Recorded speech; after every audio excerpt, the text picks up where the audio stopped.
Hello, welcome to Z Marie Design. Let's create a denim tie skirt. So let's get started. You'll need a pair of jeans that fit you well in the waist and hips and several men's ties. So I begin by measuring down from the hip down to my jeans how long I want my skirt to be, and I measured it when my jeans were on, and I wanted it to be 22 inches. So I'm going to measure down about 2 inches below the zipper bottom, and I'm going to make that mark all the way along the edge of the waist, all on the front and on the back. Now as I turned to the back and I was making my marks, I realized that I'm going to, that mark comes right along where my pockets are, and I didn't want to cut into my pockets. So I'm going to seam rip my pockets off, and I'll replace those later in the project.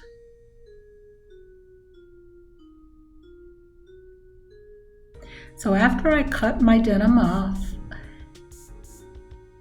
below the zipper, I serge my edges just to keep the fraying at a minimum, and I'll replace my pockets later. I'm going to measure my denim. It measures 9.5 inches, and 22 inches minus 9.5, that gives me 13.5 inches. So I'm going to gather all my ties, which I washed and I dried and pressed them. And I'm going to begin to measure those from the very tip of the tie. And I realized when I was wanting to color coordinate that I didn't have enough. So I'm going to use the fat part of the tie, and I'm going to use the small part of the tie, the skinny part of the tie. Now before I do anything with my ties, you have a tie tack right in that center of that tie that's hand tacked, and sometimes it's not very sturdy, so I'm going to zigzag straight up that center. So I measure up my tie 13.5 inches. I'm going to give myself a little cushion in that number, so I'm going to add 3 more inches. I'm going to cut them at 15.5 inches. Now some of my ties are 100% cotton. They were made by my friend Sue, and so I don't have to put that zigzag stitch in the center. So now all of my ties have been cut, and they have also been zigzagged down the tie tack. I'm going to measure my denim from the side seam. I measure the front and I measure the back. On the front it measured 22 inches, on the back it measured 23. So my next step is to lay out my ties in my preferred design, and I'm going to start by matching up the top angle of the ties.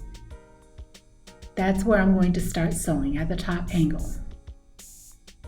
You see that angle there? That's where I'm going to start sewing. I'm just going to butt these right up together. Now these ties, I removed the interfacing in each of the ties before I sewed up the tie tack, just to help reduce the bulk. So I lay them out in a pleasing design, like I said before, matching up my edges, and I'm going to alternate the larger part of the tie with the smaller part of the tie. And then I'm going to measure across my 22 inches just to see how many ties does it take to get that width that I need.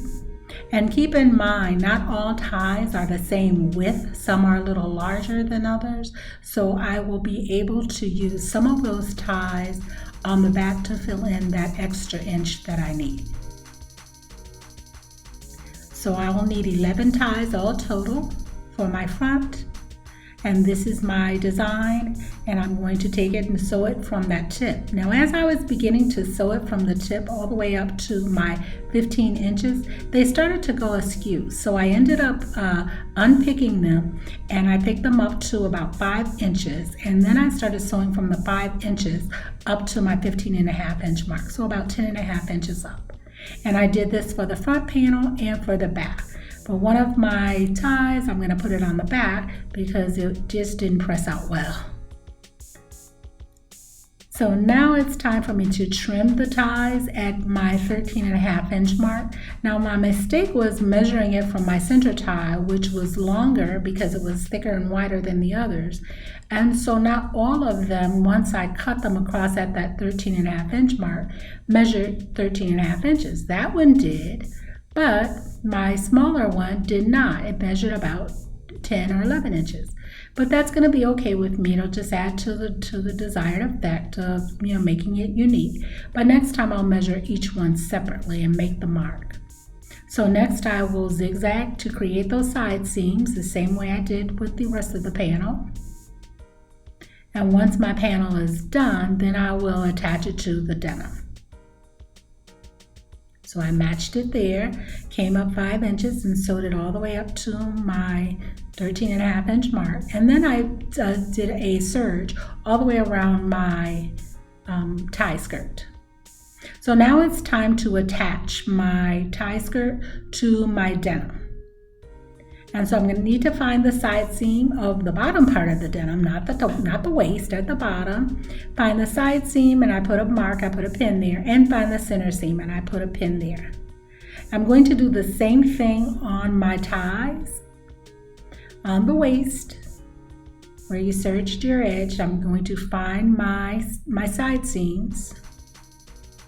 And then I'll match my side seams up, and then I will mark my center.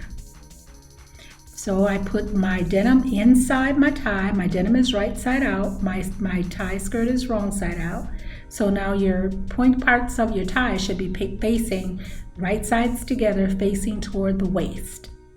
Match your side seams up first and pin those in place. Match your center seams up next, pin those in place, right sides facing, and you'll continue to pin all the way around. So if something is not quite askew because of the measurements, just kind of do a little easing in and you'll sew a 1/2 inch seam allowance.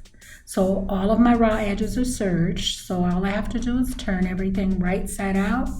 I'm going to give it a good press. I'm pressing that seam open and I'm going to do a top stitch along the denim and a top stitch along the ties. You can use a decorative stitch at this point, would be great. I'm just going to increase my stitch length to 3.0 and then I'm going to do the top stitch about maybe 1/4 inch from the center seam. And then I replaced my pockets right where they were, and they come along at the end of the ties, which I really like that effect. And this is what it looks like on, and I'm really liking this project. I hope you like it too. I hope you give it a try. I've matched it up with a snippet belt that I created a while ago from the Stitches by Julia's channel. I'll leave a link in the description on how to make that, and I hope you like it, and I hope you give it a try. Thanks for watching.